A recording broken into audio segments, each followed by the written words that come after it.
Welcome to Pete and Hannah's Watch List. I'm your host, Pete Mitchell. I'm here with my great co-host, Hannah. Hello, people. Hannah, we're here today for What's Next, the show where we help you figure out what to watch next. On today's program, we're going to review Predator Badlands. And we're also going to take a look at the movie Die My Love. But before we begin, let us tell the viewers and the listeners what they should do. Pretty please, leave a like and subscribe to our channel. Subscribe. Leave a comment down below your feedback on the show. Thoughts, questions, comments, queries, all that jazz. Hit the notification button and you'll get great content like this one, including What's Next, the show you're watching right now. Then it's AFI Top 100, 10-year revisited movie number 2. Oh, movie number 2. The Godfather. That should be fun. Then in movie news, we'll preview Now You See Me, Now You Don't, and we'll also take a look at Running Man. And then we're back to playing a game this Friday with Blockbuster. Before we begin our show today, Hannah, we got to see the 40th anniversary of Back to the Future. Thoughts? We did. Love that movie. Really? Still holds up. Still holds up? You know why I think, weirdly enough, it holds up? The Libyans? Oh, the Libyans. No, the actual fact that most anything afterwards that is having to do with going to the future or time travel somehow references Back to the Future in some way. Yeah. They just continue to reference it. And it's like, yeah, it still holds up. It's still charming as ever. Yep. It's iconic. I only have two problems. One, George McFly hires his wife's SA Predator as his car polisher. Has that guy around his family. What if he's the best in town or if he's the only guy in town that does it? It doesn't matter. Okay. You go to another town. The guy's SA your wife.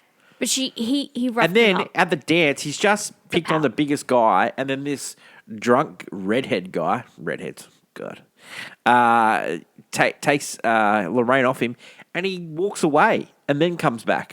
If I was Lorraine, I would say this guy's wet blanket. Then Marty doesn't exist. There's no movie. Lorraine isn't perfect either, though. Yeah, and everyone, it's don't sleep on the fact that Doc comes back at a time he knows when he left Marty. He could have came back at exactly the same time, picked Marty up, but he came back at a time when Jennifer was going to be there.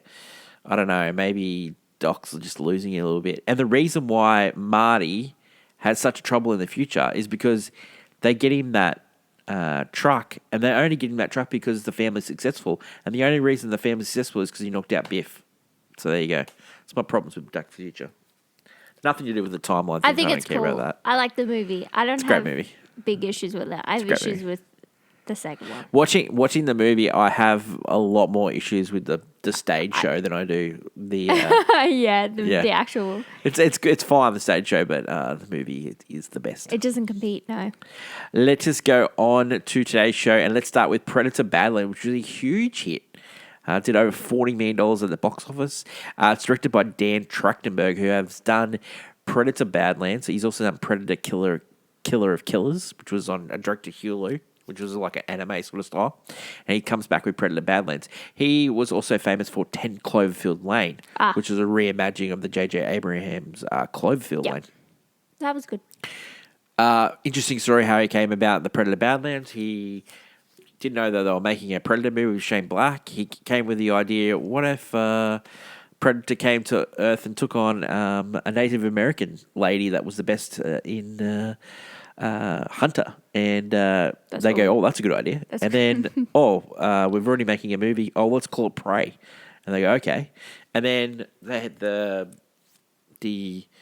merger happened between Fox and Disney. They forgot about it. Then they were looking for ways to ignite the franchise. Yeah, and then they came up with Prey. So and hopefully there's one more movie to come. You reckon? Prey and Predator Badlands. Yeah. Yeah. This movie stars Elle Fanning. It also stars Augustine Kulumatangi, and we saw him in one of our favourite movies of 2023, Red, White, and Brass. I recognized him. Yeah. When he's doing press, I was like, I swear I recognize this guy. Yeah. Yes. He was fantastic in that movie. He was. And he's great in this movie as the Kia, who's the Predator.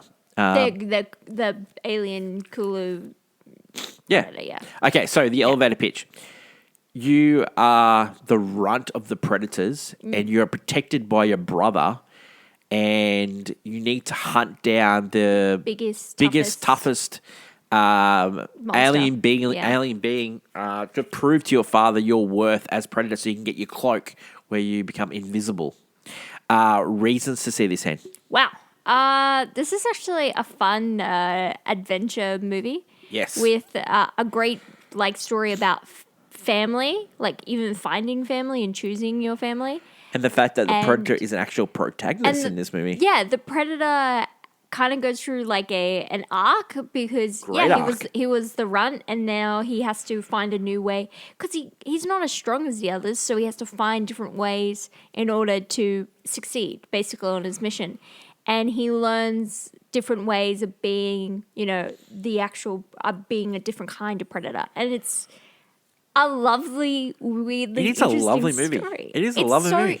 It has cuteness to it in this like sci-fi Yeah. adventure movie. There's also like a tripod of people together, unlucky people coming together to take on, the Corpos. big bads of a planet. The fact that Alien gets with the reference. West of Corporation as well, it's great. Elle Fanning, love her what she's doing with her career. I was like, oh, why is she in this movie? And then you see the movie and go, oh, I can see why she's in this movie.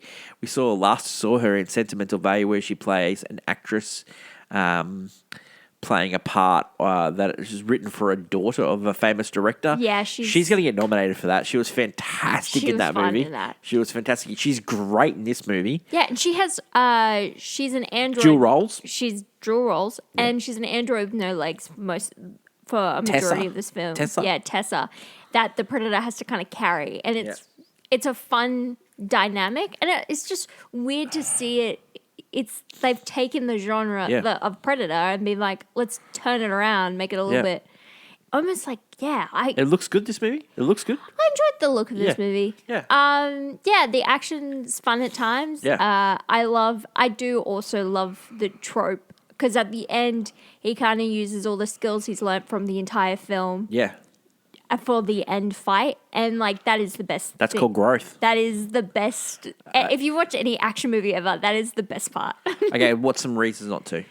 Reasons not to? I mean, it's not that deep of a story. Who cares? That's what I'm just Is saying. it- I don't think it.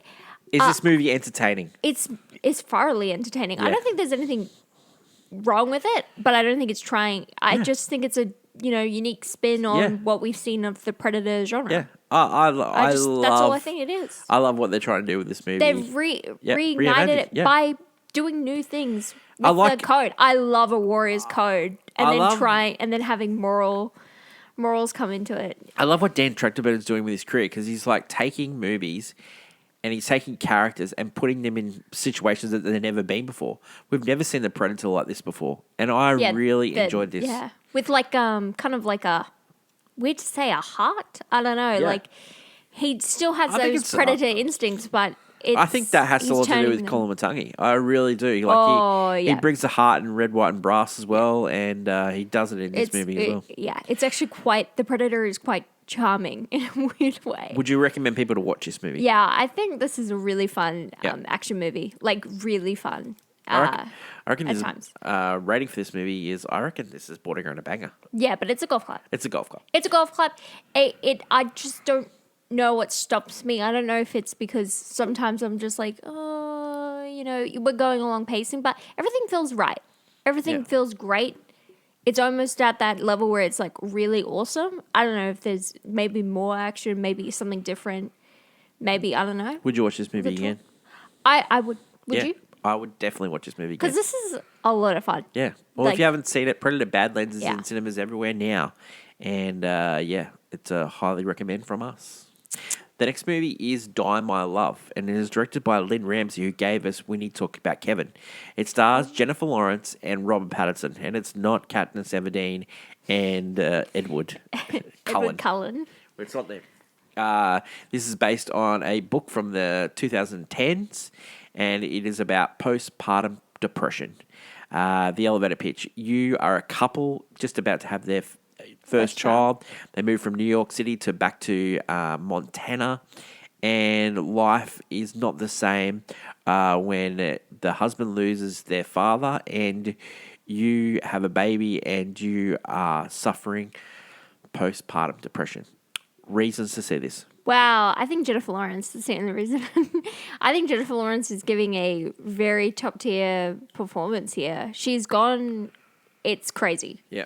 I'm not gonna lie, but she is quite wild, and I quite love that about her. I don't think anyone else is giving a great performance here. I think they're just all there for a. I think it's underwritten. I think it's the Jennifer Lawrence show. Just Unfortunately, let Jennifer Lawrence off the roof. It's really strange how people view Jennifer Lawrence compared to Emma Stone, where they've both had similar length of careers. and Emma Stone never got cancelled, but Jennifer Lawrence got cancelled. I think it might have to do with she had two massive franchises in X-Men and Hunger Games. She went for she had two. She also won an Academy Award when she was young, just like Emma Stone won. They're both mothers. They're both trying to be producers. Emma Stone's won her acting choices in her career, like her movies she's chosen for acting, are much better than, say, Jennifer Lawrence's. I think she's tried to choose. She's like Mother. She's done. I think she's tried to choose off the kilter, but hers just don't work as well. Her taste is not as good as Emma Stone's. Okay. Reason not to see this. I thought this movie is very, very, very bad. I think this movie is not good at all. I think there is a place for a postpartum depression with like nuance and to feel something. But this movie just plays it like you're hitting over the head with a baseball bat. It treats her like an animal, like her sexual desires as an animal. Oh yeah, no, she wanders around the sets as an animal. It's like an acting class that said go act like an animal in this for 2 hours. It's what the male loneliness epidemic did for the Joker. This is what they've done for the postpartum depression for Die For Me. I didn't like that performance by Joaquin Phoenix. It never should have won an Academy Award. No one. She should not be nominated for this. You should not get rewarded for just an over-the-top performance. I don't know what R. Pattinson was doing in this movie. I don't know what Lakeith Stanfield was doing in this movie. He keeps showing up. People walked out of our cinema. I could see why. The sound design, there was like a barking dog, loud music, a baby crying, phone going off all the time. There's just something annoying at you all the time.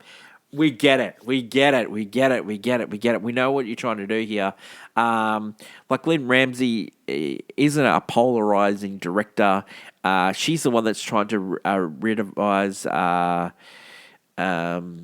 Ezra Miller's career. What are you doing? This movie wasn't popular at Cannes. It was surprised that it was picked up. The only reason it got picked up was because it was J Law and R. Pats. I have no idea what they're doing in this movie at all.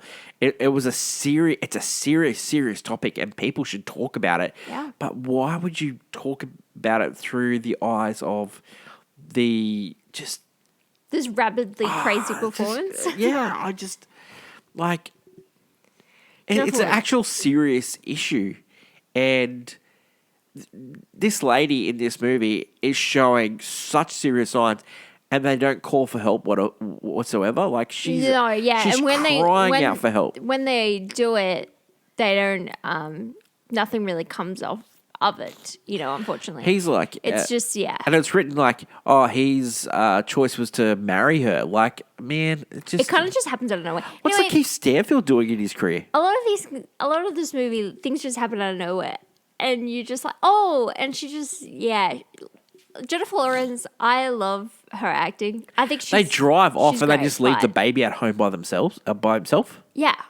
No, and does that happen? I don't know. This movie's quite nuts. Like, that's what this is. It's nuts. Jennifer Lawrence is a really good actress. I just think she, I think people started seeing her again with that previous film. the No Hard Feelings. Yeah. People are like, oh yeah. And then she goes and does something like this, and we're reminded why we have gone another direction, whereas Jennifer Lawrence keeps going the crazy route. These movies just bank on these stars. Doesn't and this movie set back the serious conversation that we need to have about postpartum depression? I just don't think most people are going to watch this movie, to be Yeah. honest. They're banking on the stars, and these two have star power if they were in different movie altogether.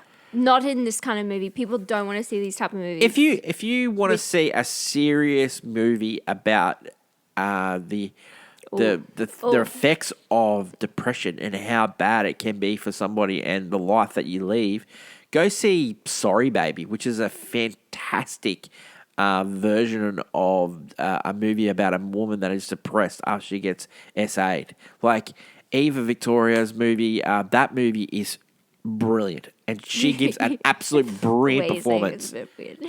But yeah. I'm telling you, that is a better version than what this was delivered. Like I think this sets back the movement of people trying to understand postpartum depression.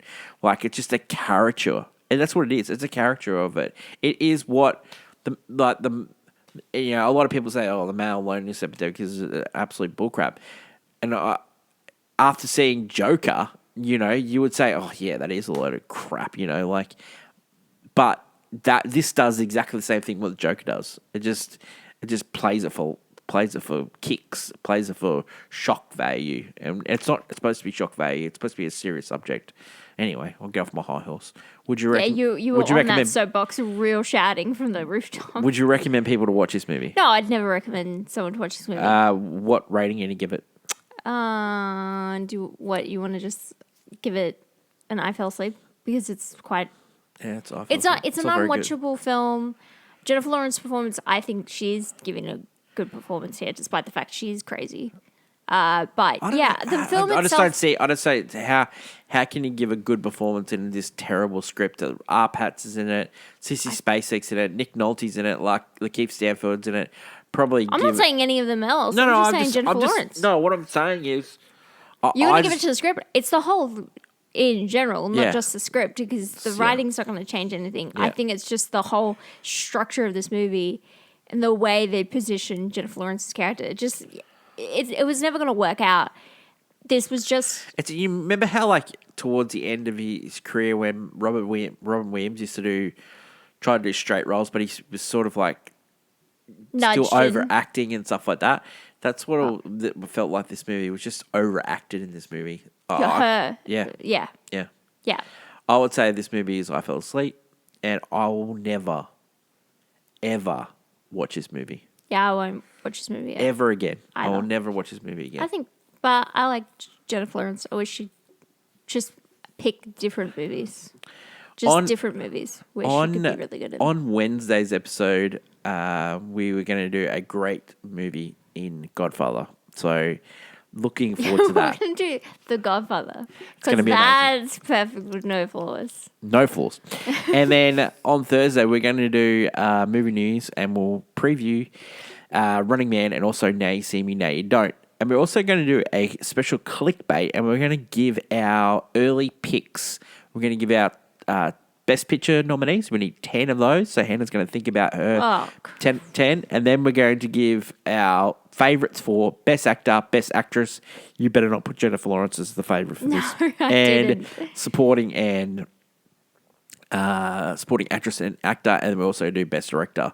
So look forward to that on Thursday. So big week on the channel. And then we've got Blockbuster.